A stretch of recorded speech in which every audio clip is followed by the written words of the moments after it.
Baik, yang kedua di sini saya akan membacakan arti dari Quran surah Al-Baqarah ayat 183 sampai 184. Yang mana artinya, wahai orang-orang yang beriman, diwajibkan atas kamu berpuasa sebagaimana diwajibkan atas orang sebelum kamu, agar kamu bertakwa. Kemudian, yaitu beberapa hari tertentu. Maka barang siapa di antara kamu sakit atau dalam perjalanan lalu tidak berpuasa, maka wajib menggantinya sebanyak hari yang dia tidak berpuasa itu pada hari-hari yang lain. Dan bagi orang yang berat menjalankannya, wajib membayar fidyah, yaitu memberikan makan seorang miskin. Tetapi barang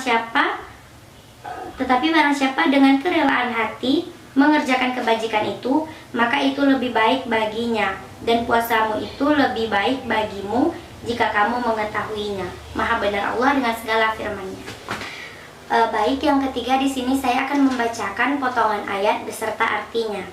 Al-Quran surah Al-Baqarah ayat 183 sampai 184. Ya ayyuhalladzina, wahai orang-orang beriman, amanu, beriman, kutiba, telah diwajibkan, alaikum, atas kamu, siyamu, berpuasa, kama kutiba, sebagaimana diwajibkan, alal lazina, atas orang-orang yang min qablikum, sebelum kamu, la'allakum tattaqun, agar kamu bertakwa. Ayyaman, yaitu beberapa hari, ma'dudat, yang tertentu, faman, maka barang siapa, kana minkum, di antara kamu, maridon, sakit, au ala safarin, atau dalam perjalanan, fa'iddatu, maka bilangan hari itu, min ayyamin, wajib diganti pada hari-hari ukhor, yang lain. Wa alal lazina, dan bagi orang yang yutiqunahu, berat menjalankannya, fidyatu, wajib membayar fidyah. Ta'amum miskin, yaitu memberikan makan seorang fakir miskin. Faman tatawwa'a, maka barang siapa mengerjakannya, khairan, kebajikan, fahuwa, maka itu khairul lahu, lebih baik baginya. Wa antasummu, dan puasamu itu khairul lakum, lebih baik bagimu, in kuntum ta'lamun, jika kamu mengetahuinya. Maha benar Allah dengan segala firman-Nya. Baik, di sini yang keempat saya akan membacakan tafsiran Quran surah Al-Baqarah ayat 183 sampai 184.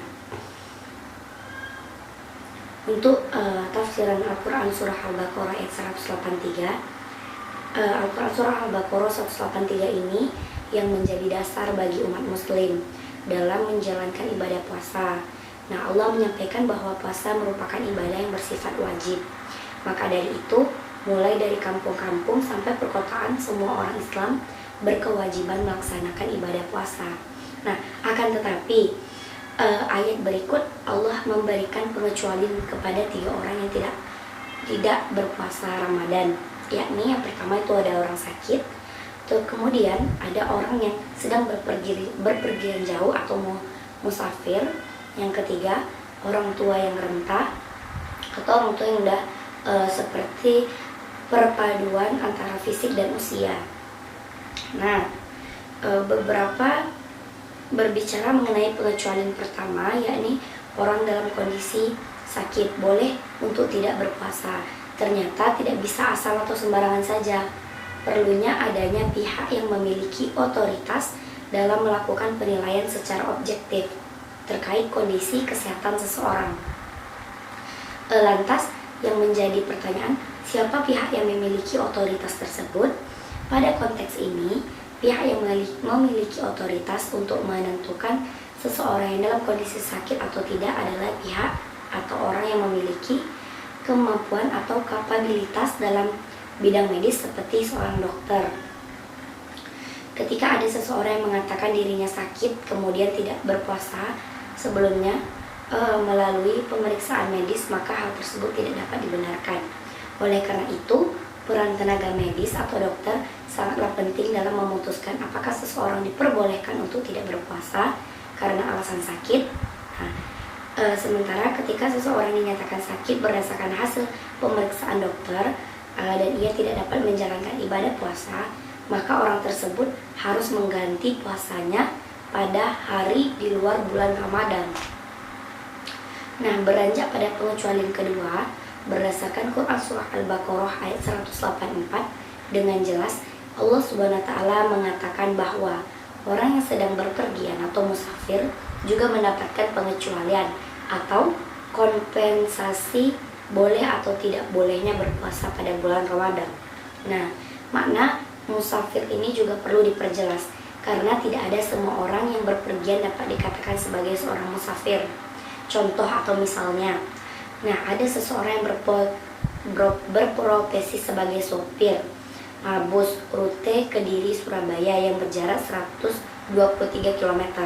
Nah, walaupun ia sedang menempuh perjalanan sejauh 123 km, akan tetapi ia tidak dapat dikatakan sebagai seorang musafir karena pada hakikatnya ia sedang menjalankan pekerjaan yang sehari-hari ia lakukan.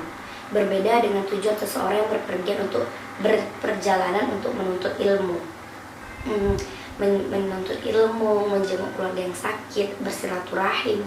Nah, sehingga dari sini dapat dapat kita ketahui batasan seseorang dikatakan sebagai seorang musafir ketika ia melakukan perjalanan jauh lebih dari 80 km untuk tujuan tertentu, dan hal tersebut bukanlah profesi atau pekerjaan yang dilakukan sehari-hari.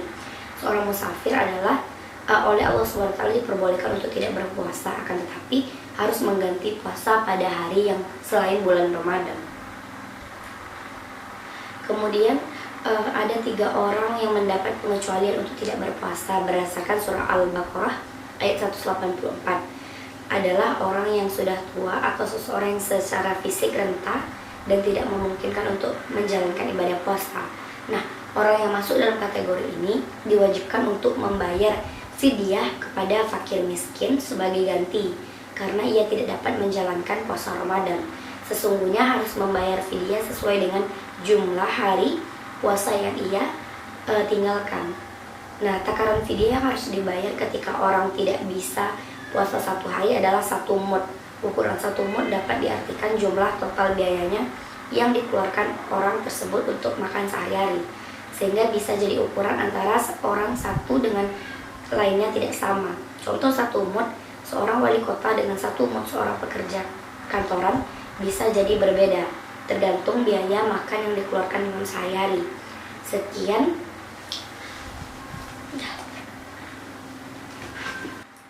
Baik, mungkin cukup sekian yang dapat saya sampaikan. Apabila terdapat kesalahan, saya mohon maaf dengan sebesar-besarnya. Assalamualaikum warahmatullahi wabarakatuh.